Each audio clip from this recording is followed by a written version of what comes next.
roll by. And then she acts all innocent, and then as they pass by, she's like, "Fuck off, piggies," or whatever. And Yeah, and then Vince Vaughn or the Butcher, and then Nyla, and was it Josh? Josh, yeah. Yeah, they come around the corner and they see Millie, and then Millie realizes that she has the upper hand, and she starts screaming like if she's really her, and she's like, "Oh my god, it's a Blissfield Butcher! Oh my god!" And then the cops come running back, and then she doesn't even have to do anything. So I love that kind of manipulation that Catherine Newton seems to do so well. That's something that I think that is a really good. That's something that the movie does really well. Oh, definitely. What would you rate this film? For me, I think this is a hard 7.5. I think is fair. Okay, cool. Yeah, I would say it's probably on the range of teetering on 7.9 to 8. Okay. Right there. Yeah. For me, but it's definitely no shame in this film. We're not trying to talk down about it or anything. If you love it, then you love it. And I did enjoy this film. We watched it on HBO Max. I think I'll probably end up buying it on an actual hard copy just to have it when it does get taken off of HBO Max, if it ever does. But yeah, I think this was a fun movie. Like you said, it's a good one to kind of introduce someone into horror if you're not a real watcher of those types of films. And I think I'd say probably any of his films are, I would say that about any of his films. For Christopher Landon, I think they're kind of they're all introductory films. Yeah, they feel like beginners. Yeah, they feel that they're he has this kind of style that makes it seem more accessible to every crowd as opposed to just genre fans.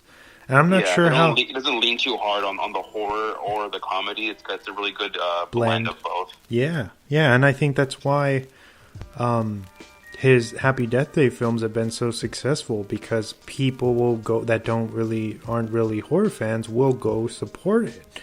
And it's just he's just has this, whatever he's doing, his formula, his magic is working for him. Definitely. And for what it's worth, I think that this probably would have even made more money had they not decided, if they would have, how do you say, held it back a bit and then released it when the theaters were actually open at full capacity.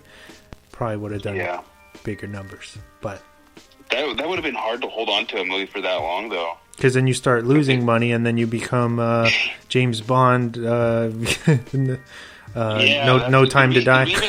Did we even talk about that? No, I don't think not on air. Not yet. Not on air. No, yet. That's insane. How much money they have to make to basically break even. Yep. Crazy. And who's that? That's MGM, right? Or is that? That's MGM. Okay. Even though MGM, I think Prime bought their film vault. The rights. The film vault. I don't know if that affects newer movies or not, or if they just bought the catalog of old movies. All that stuff confuses me. But yeah, Amazon. I think it was Amazon, right? That bought it for a ridiculous amount of money. I think so. Yeah. I feel like we talked about that a while recently, but I can't remember for sure. No, yeah, I think it was part of your news. So they own a bunch of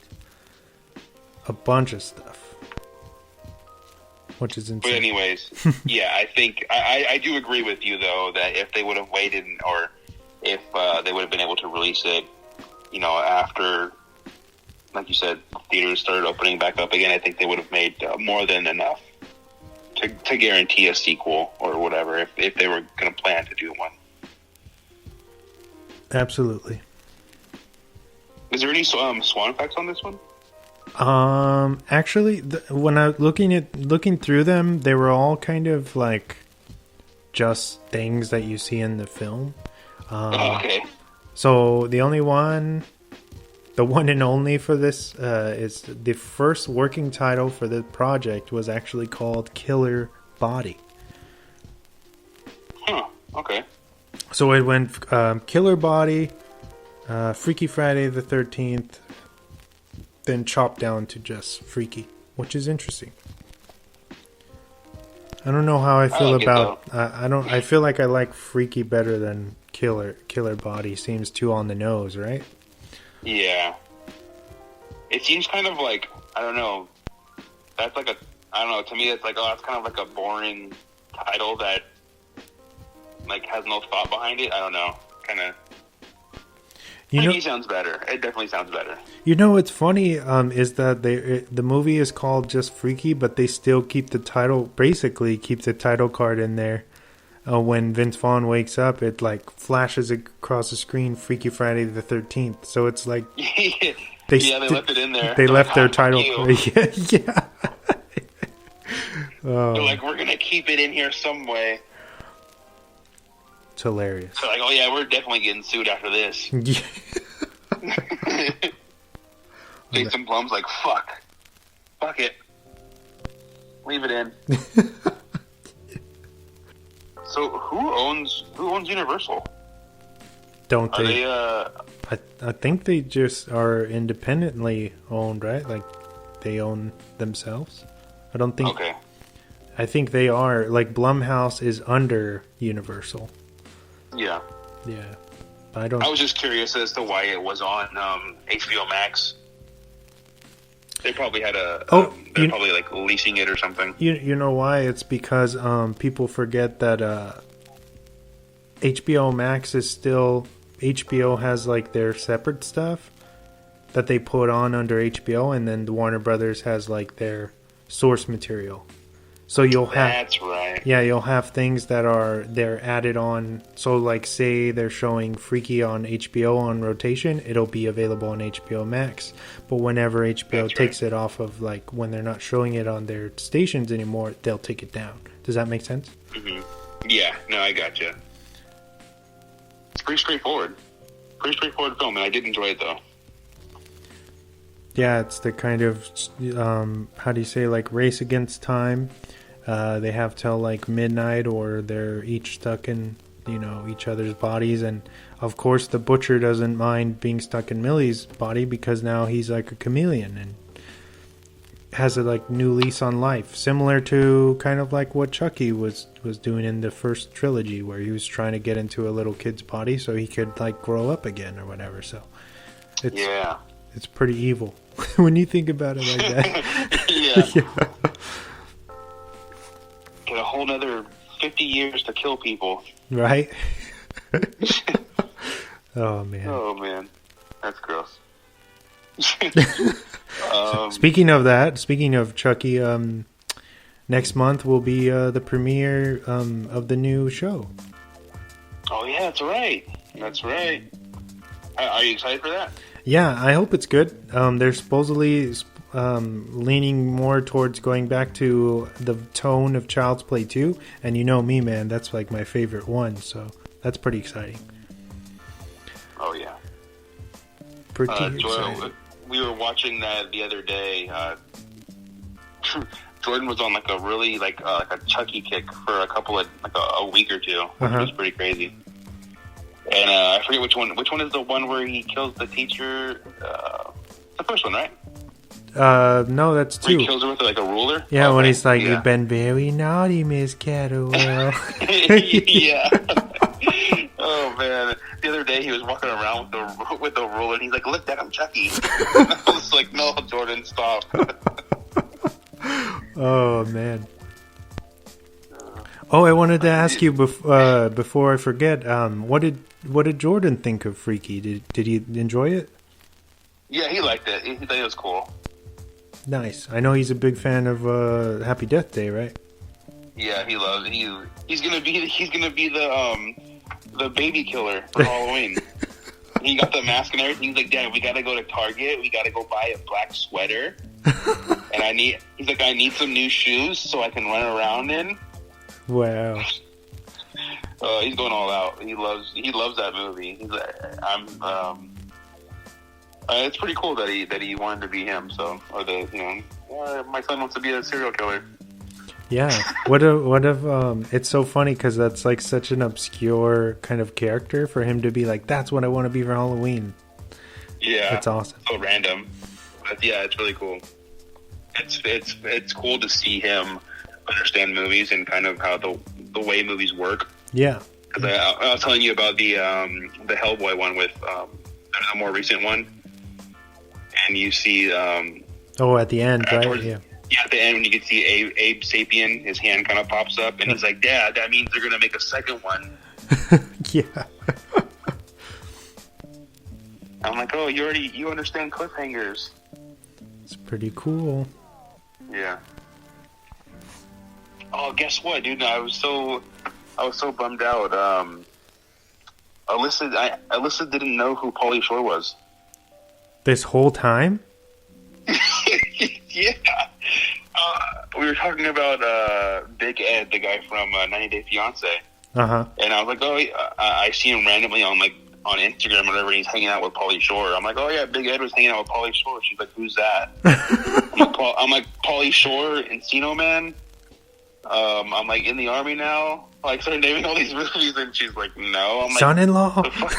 I'm like, yeah, I'm like, you know the guy who eats cheese in the Goofy movie?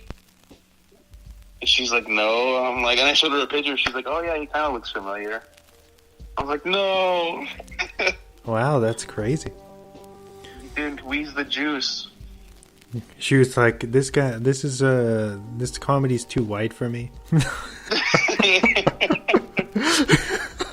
Oh man. Yeah. I started doing like imitations of him. I was like, hey, buddy. And I was like, wheeze the juice. And then she's like, no, I don't know who that is. I'm like, oh my God. And I had to pull the picture. But, yeah. That's insane. It's okay. I gotta show her some movies. She might like them. Actually, I think she would. Yeah, he's done some good stuff. Yeah. But, it's just this it for the show? I think so, man. If you don't have anything else to add, I think we covered all our bases in a short amount of time. Yeah, I think we did. I can't think of anything else to talk about the film. I enjoyed it. Definitely check it out if you haven't seen it. And you're still listening and you haven't seen it, so I don't know why you're still listening if you haven't. But check it out anyways if you don't mind. What else? I think that's it, man. Yeah, I enjoyed the movie. Like I said, about an 8 for me. You gave it a 7.5. It's pretty solid. Yeah, it's worth the ride. A lot of fun kills, and yeah, and it's executed well. I'll say that. Yeah. And watch it for Vince Vaughn, if nothing else. Vince Vaughn. Yeah. Some funny Vince Vaughn, man. Check out that movie too. I forget what it's called. It's like Stepdad or something. I know he's that must have been what he did around the time that because he remade Psycho, the original Psycho, and he played Norman Bates, and I've never seen that either, but I want to now. I want to go back. I've heard it was like early 2000s, right? Yeah, I heard it's really bad, but I'll give that a shot, and I'll watch the Stepdad as well. I don't think it's called Stepdad, but I mean you can look up Vince Vaughn, and I'm sure I think it's called filmography. Yeah, because the Stepfather is a different film, which I've seen before. But he plays a stepdad or something like that. Okay, I'll have to look it up. Some vicious dude. Oh man. Speaking of, go ahead. No, I was gonna say, what are we watching next week? What's the plan? So next week. Oh, it's Chris's pick, right? Actually, we're gonna do Chris's 2 weeks out. So his, the plan is, I will release his episode on the 1st. So 2 weeks away. Okay. Since this next week is like a weird week as far as when